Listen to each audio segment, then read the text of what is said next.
Guarantee ಎಕ್ಸ್ಪ್ಲೇನರ್ಗೆ ಸ್ವಾಗತ. ನಾನು ಮಾರುತಿ ಪಾವಡ.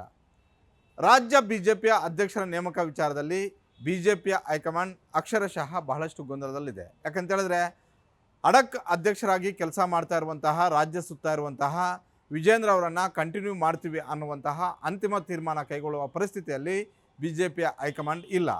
ಒಂದು ಕಡೆ ವಿಜೇಂದ್ರ ಅವರು ನಾನೇ ಮುಂದುವರಿಬೇಕು ಅನ್ನುವಂಥ ಒಂದು ರೀತಿಯಲ್ಲಿ ಅವರು ಮತ್ತು ಅವರ ಟೀಮ್ ಲಾಬಿ ಮಾಡ್ತಾ ಇದೆ, ಪಟ್ಟಿಡಿದಿದೆ. ಮತ್ತೊಂದು ಕಡೆ ವಿಜೇಂದ್ರ ಅವರನ್ನು ಯಾವುದೇ ಕಾರಣಕ್ಕೂ ರಾಜ್ಯಾಧ್ಯಕ್ಷರನ್ನಾಗಿ ಮುಂದುವರಿಸಬಾರ್ದು, ಅವರ ಹೆಸರನ್ನು ಅಂತಿಮ ಮಾಡಬಾರ್ದು ಅನ್ನುವಂಥ ಒಂದು ರೀತಿಯಲ್ಲಿ ಬಿಜೆಪಿಯ ಹೈಕಮಾಂಡ್ ಮುಂದೆ ತಟಸ್ಥರು, ರೆಬಲ್ಸ್ ಸೇರಿದಂತೆ ಹಲವು ನಾಯಕರುಗಳು ಲಾಬಿಯನ್ನು ಮಾಡಿದರೆ, ಒತ್ತಾಯವನ್ನು ಕೂಡ ಮಾಡ್ತಾ ಇದ್ದಾರೆ. ಹೀಗಾಗಿ ಸದ್ಯದ ಮಟ್ಟಿಗೆ ಈ ಅಂತಿಮ ಮಾಡುವಂಥ ಒಂದು ವಿಚಾರದಲ್ಲಿ ಬಿಜೆಪಿ ಹೈಕಮಾಂಡ್ ಮುಂದೆ ಭಾಳಷ್ಟು ಗೊಂದಲಗಳು ಇರುವಂಥದ್ದು ನಿಜ. ಆಗಸ್ಟ್ ತಿಂಗಳಲ್ಲಿ ಹಲವು ನಾಯಕರುಗಳು ಬಿಜೆಪಿಯ ಹೈಕಮಾಂಡ್ ನಾಯಕರನ್ನು ಭೇಟಿ ಮಾಡಿ ಹಲವು ದೂರುಗಳನ್ನು ವಿಜೇಂದ್ರ ಅವರ ವಿರುದ್ಧ ಕೊಟ್ಟಿದ್ದಾರೆ.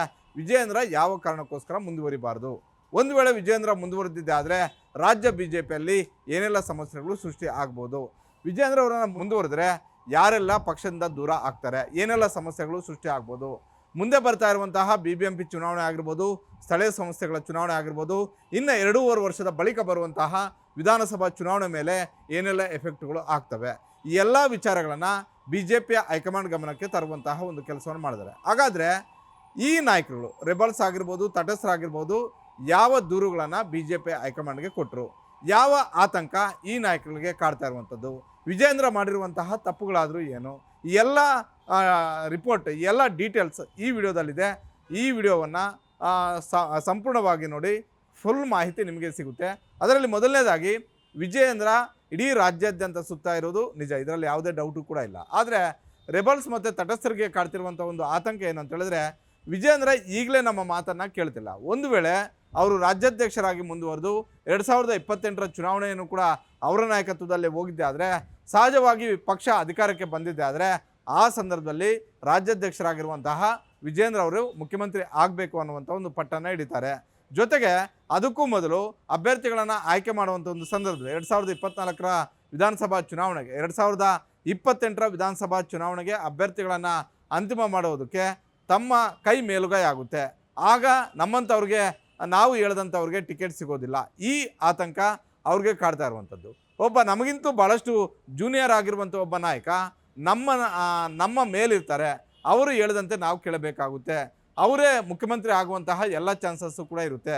ಒಂದು ವೇಳೆ ವಿಜೇಂದ್ರ ಮುಖ್ಯಮಂತ್ರಿ ಆದರೆ ನಮ್ಮ ಪಾತ್ರ ಏನು, ಅವರ ಹಿಂದಿನ ಸಾಲಲ್ಲಿ ನಾವು ಕುತ್ಕೊಳ್ಬೇಕಾ, ಒಳ್ಳೊಳ್ಳೆ ಹದ್ದುಬಸ್ತಿನ ಸಚಿವ ಸ್ಥಾನಗಳು ಅವರ ಕಡೆಯವ್ರಿಗೆ ಸಿಗ್ತವೆ.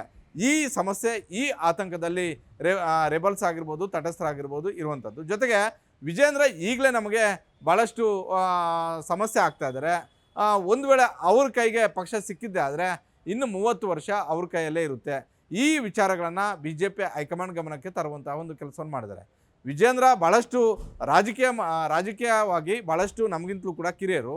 ಇಂಥವ್ರಿಗೆ ದೊಡ್ಡ ಮಟ್ಟದ ಒಂದು ಪೋಸ್ಟ್ ಸಿಕ್ಕಾಗ, ದೊಡ್ಡ ಮಟ್ಟದ ಒಂದು ಹುದ್ದೆ ಸಿಕ್ಕಾಗ ನಮ್ಮನ್ನು ಯಾವ ರೀತಿಯಾಗಿ ಪರಿಗಣಿಸ್ಬೋದು. ಇನ್ನು ಈ ಹಿಂದೆ 30-40 ವರ್ಷಗಳ ಕಾಲ ರಾಜ್ಯ ಬಿಜೆಪಿ ಯಡಿಯೂರಪ್ಪ ಅವರ ಕೈಯಲ್ಲಿತ್ತು. ಇನ್ನು ಮುಂದೆ 30-40 ವರ್ಷಗಳ ಕಾಲ ವಿಜೇಂದ್ರ ಅವರ ಕೈಯಲ್ಲಿ ಬಿಜೆಪಿ ಇರಬೇಕಾ, ಹಾಗಾದರೆ ಬೇರೆಯವರು ಯಾರು ಕೂಡ ಬಿಜೆಪಿ ನೇತೃತ್ವವನ್ನು ವಹಿಸ್ಕೊಳ್ಬಾರ್ದಾ, ಬಿಜೆಪಿ ಸಾರಥಿಗಳಾಗಬಾರ್ದಾ, ಈ ಪ್ರಶ್ನೆಗಳನ್ನು ಇಟ್ಟಿದ್ದಾರೆ. ಜೊತೆಗೆ ವಿಜೇಂದ್ರ ಅವರನ್ನು ಒಪ್ಕೊಳ್ಳುವಂಥ ಒಂದು ಟೀಮ್ ಇರ್ಬೋದು, ಆದರೆ ವಿಜೇಂದ್ರ ಅವರನ್ನು ವಿರೋಧ ಮಾಡುವಂತಹ ದೊಡ್ಡ ಮಟ್ಟದ ಒಂದು ಟೀಮ್ ರಾಜ್ಯ ಬಿಜೆಪಿಯಲ್ಲಿದೆ. ಒಂದು ವೇಳೆ ಅವ್ರಿಗೆ ಅವಕಾಶಗಳು ಸಿಕ್ಕಿದ್ದೆ ಆದರೆ, ಅವರೇ ಪಕ್ಷದ ಮುಂದಾಳತ್ವವನ್ನು, ಮುನ್ನಡೆಯನ್ನು ಮಾಡಿದ್ದೇ ಆದರೆ ಹಲವರು ಪಕ್ಷದಿಂದ ದೂರ ಆಗಬಹುದು. ಈ ಅಭಿಪ್ರಾಯಗಳನ್ನು ಬಿಜೆಪಿ ಹೈಕಮಾಂಡ್ ಮುಂದೆ ಇಡುವಂತಹ ಒಂದು ಕೆಲಸವನ್ನು ಒಂದು ಟೀಮ್ ಯಶಸ್ವಿಯಾಗಿ ಮಾಡಿದೆ. ಆದರೆ ಇದನ್ನು ಬಿಜೆಪಿ ಹೈಕಮಾಂಡ್ ಅಷ್ಟು ಗಂಭೀರವಾಗಿ ತೆಗೆದುಕೊಂಡಿದೆ ಅಂತ ಹೇಳಿದ್ರೆ, ಖಂಡಿತವಾಗಿ ಕೂಡ ಬಿಜೆಪಿ ಹೈಕಮಾಂಡ್ ಇದನ್ನು ದೂರು ಅಂತ ಸ್ವೀಕಾರ ಮಾಡೋದು ನಿಜ, ಆದರೆ ಇದನ್ನು ಭಾಳಷ್ಟು ಸೀರಿಯಸ್ ಆಗಿ ತೆಗೆದುಕೊಂಡಿಲ್ಲ ಅನ್ನುವಂಥ ಒಂದು ಮಾಹಿತಿಯೂ ಕೂಡ ದೆಹಲಿಯ ಮೂಲಗಳಿಂದ ಸಿಗ್ತಾ ಇದೆ. ಅದೇ ರೀತಿ ವಿಜೇಂದ್ರ ಅವರನ್ನು ಮುಂದುವರಿಸಬೇಕು ಅನ್ನುವಂಥ ಒಂದು ಲಾಬಿ ಮತ್ತು ಒತ್ತಾಯವೂ ಕೂಡ ಈ ಆಗಸ್ಟ್ ತಿಂಗಳಲ್ಲಿ ಭಾಳಷ್ಟು ಜೋರಾಗಿ ನಡೆದಿದೆ. ಹೇಳಿ ಕೇಳಿ 3-4 ತಿಂಗಳಿಂದಲೂ ಕೂಡ ಅಡಕ್ ಅಧ್ಯಕ್ಷರಾಗಿ ಮುಂದುವರಿತಾ ಇದ್ದಾರೆ. ಯಾವ ಕಾರಣಕ್ಕೋಸ್ಕರ ಇನ್ನಷ್ಟು ಡಿಲೇ ಮಾಡ್ತೀರಾ? ಡಿಲೇ ಮಾಡೋದರ ಮುಖೇನ ಇನ್ನಷ್ಟು ಸಮಸ್ಯೆಗಳು ಹೆಚ್ಚಾಗ್ತವೆ, ಬಿಟ್ಟರೆ ಏನೂ ಆಗೋದಿಲ್ಲ. ಇದು ಕಾಂಗ್ರೆಸ್ಗೆ ಒಳ್ಳೆಯದಾದಂಥ ಒಂದು ವಾತಾವರಣ ಸೃಷ್ಟಿಯಾಗುತ್ತೆ. ಜೊತೆಗೆ ವಿಜೇಂದ್ರ ಅವರ ವಿರುದ್ಧ, ಯಡಿಯೂರಪ್ಪ ಅವರ ವಿರುದ್ಧ ಮಾತಾಡುವಂಥವರ ಸಂಖ್ಯೆ ಜಾಸ್ತಿ ಆಗುತ್ತೆ ಅನ್ನೋದು ಬಿಟ್ಟರೆ ಪಕ್ಷಕ್ಕೆ ಪೂರಕವಾದಂಥ ಒಂದು ವಾತಾವರಣವನ್ನು ಇದು ಕ್ರಿಯೇಟ್ ಮಾಡೋದಿಲ್ಲ.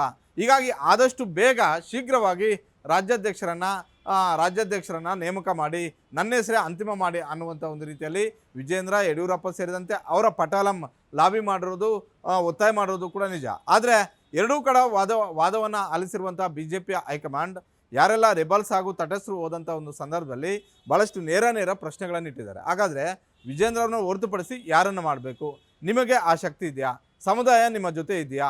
ಇಲ್ಲವೇ ಸಂಘಟನೆ ಮಾಡುವಂಥ ಒಂದು ಸಾಮರ್ಥ್ಯ ನಿಮ್ಮ ಬಳಿ ಇದೆಯಾ? ಆರ್ಥಿಕವಾಗಿ ನೀವು ಸದೃಢವಾಗಿದ್ದೀರಾ? ಈ ಎಲ್ಲ ಪ್ರಶ್ನೆಗಳನ್ನು BJP ಹೈಕಮಾಂಡ್ ಯಾರೆಲ್ಲ ತಟಸ್ಥರು ಮತ್ತು ರೆಬಲ್ಸ್ ಹೋಗಿದ್ರೋ ಅವ್ರಿಗೆ ನೇರ ಪ್ರಶ್ನೆಯನ್ನು ಮಾಡುವಂಥ ಒಂದು ಕೆಲಸವನ್ನು ಮಾಡಿದೆ.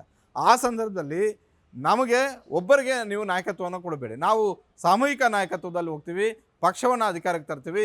ಹೀಗಾಗಿ ವಿಜೇಂದ್ರ ಅವ್ರನ್ನ ಹೊರತುಪಡಿಸಿ ನೀವು ಕೇಂದ್ರದಲ್ಲಿರುವಂತಹ ಒಬ್ಬ ಪ್ರಭಾವಿ ಸಚಿವರನ್ನೇ ಬೇಕಿದ್ರೆ ಕಳಿಸ್ಕೊಡಿ, ಇಲ್ಲ ಅಂತ ಹೇಳಿದ್ರೆ ಸಂಸದರಾಗಿ ಆಯ್ಕೆಯಾಗಿ ಅವ್ರಿಗೆ ಅವಕಾಶಗಳನ್ನು ಕಲ್ಪಿಸ್ಕೊಡಿ. ಆದರೆ ಸೀನಿಯರ್ಗಳನ್ನು ಗುರುತಿಸೋದರ ಮುಖೇನ ಪಕ್ಷ ಸಂಘಟನೆಗೆ ಅವಕಾಶವನ್ನು ಮಾಡಿಕೊಡಿ.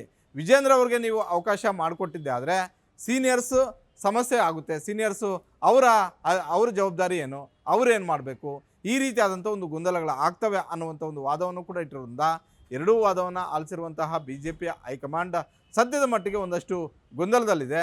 ಹೀಗಾಗಿ ಆಗಸ್ಟ್ ತಿಂಗಳಲ್ಲಿ ಲಾಬಿ ಪೊಲಿಟಿಕ್ಸ್ ಆಗಿದೆ. ಸೆಪ್ಟೆಂಬರ್ ಕೊನೆಯ ಒಳಗಾಗಿ BJP ರಾಜ್ಯಾಧ್ಯಕ್ಷರು ಯಾರಾಗ್ತಾರೆ ಅನ್ನುವಂಥದ್ದನ್ನು BJP ಹೈಕಮಾಂಡ್ ನಿರ್ಧಾರ ಮಾಡುತ್ತೆ. ಸದ್ಯದ ಮಟ್ಟಿಗಂತೂ BJP ಹೈಕಮಾಂಡ್ ಏಕಾಏಕಿ ನಿರ್ಧಾರ ತೆಗೆದುಕೊಳ್ಳುವಂಥ ಒಂದು ಪರಿಸ್ಥಿತಿಯಲ್ಲಿ ಇಲ್ಲ. ಎರಡೂ ಬಣಗಳ ವಾದವನ್ನು ಆಲಿಸಿರುವಂಥ BJP ಹೈಕಮಾಂಡ್ ಸೆಪ್ಟೆಂಬರ್ ತಿಂಗಳವರೆಗೂ ಕೂಡ ಈ ಕೇಸನ್ನು ಮುಂದೂಡಿಕೆ ಮಾಡಿದೆ ಅನ್ನುವಂಥ ಒಂದು ಮಾಹಿತಿ ಸಿಗ್ತಾ ಇರುವಂಥದ್ದು. ಹೀಗಾಗಿ ಕೇಂದ್ರದಲ್ಲಿರುವಂತಹ ಪ್ರಭಾವಿ ಸಚಿವರಿಗೆ, ಬೆಂಗಳೂರು ಮೂಲದ ಪ್ರಭಾವಿ ಸಚಿವರಿಗೆ ಆ ಲಕ್ಕು ಒಳಿಯುತ್ತಾ? ಇಲ್ಲ ಅಂತ ಹೇಳಿದ್ರೆ ಈ ಎಲ್ಲ ಸಂಕಷ್ಟಗಳನ್ನು ಮೀರಿ ವಿಜೇಂದ್ರ ಅವರು ರಾಜ್ಯಾಧ್ಯಕ್ಷರಾಗಿ ಮುಂದುವರಿತಾರಾ ಅನ್ನುವಂಥದ್ದನ್ನು ಕಾದು ನೋಡಬೇಕಾಗಿದೆ. ಗ್ಯಾರಂಟಿ ನ್ಯೂಸ್, ಸುದ್ದಿ ಖಚಿತ, ನ್ಯಾಯ ನಿಶ್ಚಿತ.